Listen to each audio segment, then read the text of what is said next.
Dumako naman ho tayo dito sa sinasabing malapit ho dun sa sikmura ng ating mga kababayan. Dun ho sa sinasabing usapang sahod at hustisya para ho dun sa mga ordinaryong mga kababayan nating manggagawa. At nitong nakarang araw ho, kung di ako nagkakamali, naglabas ho ng rate of preliminary injunction ang Pasig RTC Branch 152 para ho sa tuluyang i-hold ho nila yung, kung di ako nagkakamali, isuspinde yung 85 pesos sa wage hike dito sa Metro Manila. At nangyari ho ito matapos ho yung magpetisyon ang ilang kumpanya at maglatag ng, kung di ako nagkakamali, nasa 10 billion bondo. Maraming labor groups ho yung nagalit. Tinatawag ho itong illegal. Para bigyan ho natin ng linaw at legal ho na paliwanag at malaman ho natin yung susunod na banat ng labor sector. Makakasama ho natin ngayong araw sa ating programa ang kilalang labor lawyer and presidente ho ng Federation of Pre-Workers at chairperson na nagkakaisa Labor Coalition, Attorney Sunny Matula. Attorney, magandang umaga ho. Si J. Martino ito. Malakas ho tayo napapakinggan sa DWAD Mega Manila. Hi, Jay, kumusta ka na? At mabuti naman, attorney, at kumbaga mahalaga ho yung pag-uusapan natin ngayong araw Kumbaga, Tama po. Oo, diretso ho tayo dun sa punto na sinabi ko kanina. Ang tanong ho dito legal ba o illegal yung ginawa ng Pasig RTC na isuspend ho yung 85 pesos wage hike dito ho sa NCR? Yun po ay kinokontest natin. Ibig sabihin ay hindi ito sang-ayon sa batas at dala na natin sa Korte Suprema noong Agosto 12, ano? Mm-hmm. Kasi napakabigat, Kuya Ede, Kuya Jay, yung binigay ng RTC mula TRO na 20 days ay ngayon preliminary injunction. So walang period yan hanggang madesisyonan ng Korte o unless i-dissolve ng Korte Suprema yan. Mm-hmm. So tingin natin ay, ang tingin kasi ng huwes nung binasa ko yung kanyang order, para bagang magdudulot daw ng unemployment itong 60 pesos. Mm-hmm. At parang babagsak ang kalangitan. Mm-hmm. Nagbigay ng injunction, ano? Mm-hmm. Kaya mula nang sinara ang pinto sa TRO for 20 days, ngayon ay kinandado ng pintuan. At magsasakripisyo din yung mga kababayan natin, attorney. Oo. Itong 60 pesos actually kasama ng Jay, that's only about 6.63% increase. So almost 7% yan. Mm-hmm. Pero isa yan sa pinakamababa na percentage. So nakita mo 60 pesos ang figure o 85 pesos ang figure ay ang pinakamataas sa mga naibigay ng RTWPB, mm-hmm, ay tingin ko ay kung ating titingnan yung percentage yung percentage sa kasalukuyang salary ay ito ay isa sa mga pinakababa. At kinompute nga namin 60 pesos over present wage sa minimum wage 695, that is only about 8.63%. Mm-hmm. Ako po kasamang Jay ay noong 1989, 39.1% ang binigay ng Kongreso mismo as simula ng Republic Act 6727. Ano yan? 39.1, ano? Ngayon ay lagay natin, i-round off na natin yung 6.637, ano? Mm-hmm. So malayo doon sa hindi nga nag-1/3, kasi 39 divide by 7. Mm-hmm. Malayo. So 1/4 lang ito ng ibinigay noong 1989. Ang sumunod na wage hike kasamang Jay noong 1990, magkano ang binigay? 19.10% wage hike. Mm-hmm. So 7% ngayon, so 12% ahead pa. Pero kung suma total mo yung 60 plus 25, that's about 12.23.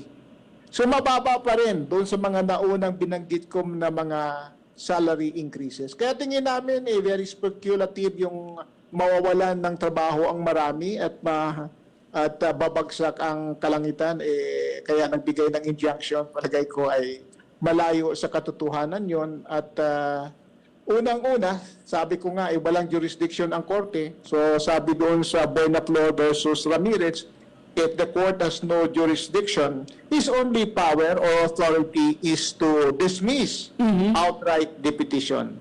Oo. Maliban dyan kasamang J, alam mo may procedural, may civil procedure para sa pinapa-observe sa mga huwes, yung Supreme Court Civil Procedures Benchmark.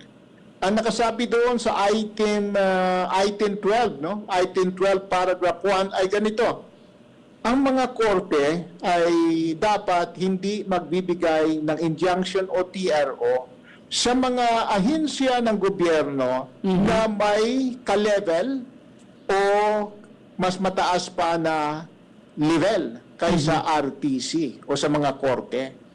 So yung Regional Tripartite Wages and Productivity Board po kasamang J ay equivalent ang ranggo ng RTC, ng Regional Trial Court. At yung National Wages and Productivity Commission, the Secretary of Labor dyan, mas mataas yan sa RTC. So sa salary grade kung ating titingnan, yung Secretary of Labor ay mas mataas ang salary grade kaysa regional judge ng Regional Trial Court. Kaya po, doon simplang na hindi sumunod sa civil procedural benchmark of the Supreme Court yung ating kagalang-galang na huwes. Tapos, siyempre, yung pangatlong dahilan, kung ating titingnan ang jurisdictional issue, klaro para sa amin, sa mga magkagawa at sa mga trade union, na yung Article 126 ng Labor Code ay bawal talaga magbigay ng injunction. Kasi una-unang litra pa lamang doon, nakasabi na doon is prohibition against injunction, period.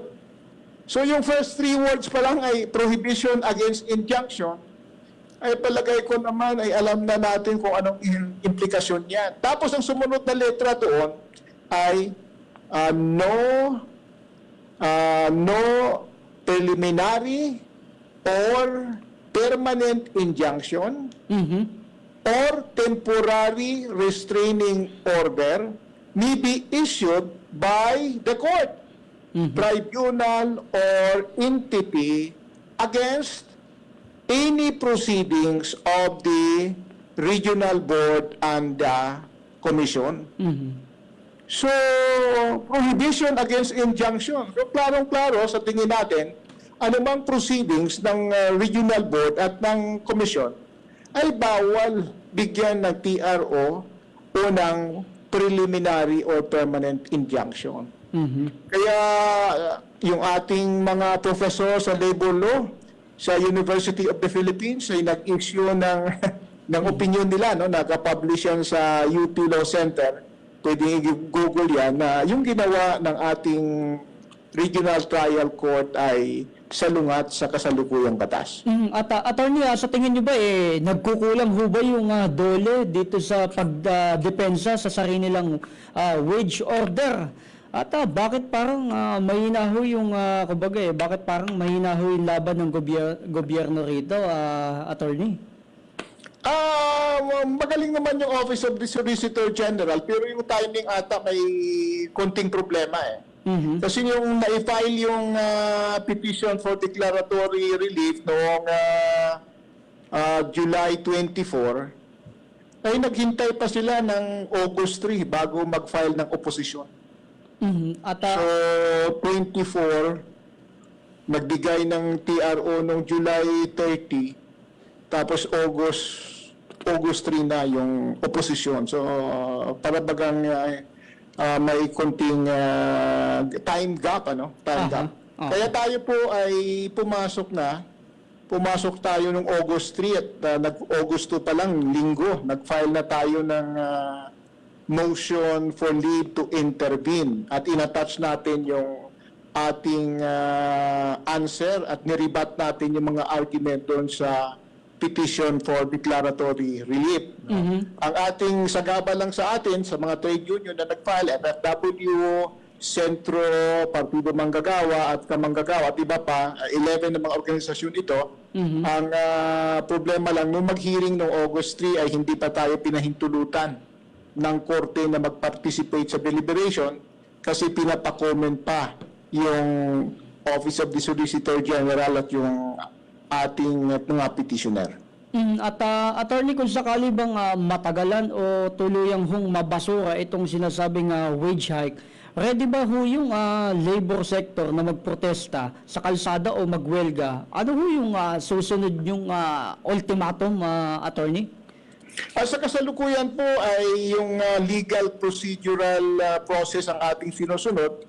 Kaya maliban doon sa ating intervention sa RTC 152, may isa pang nakabinbin kasamang J doon sa RTC 287 ng nabutas. Hindi pa rin tayo pinapapasok doon kasi pinapakomment pa yung petitioner at yung Solicitor General.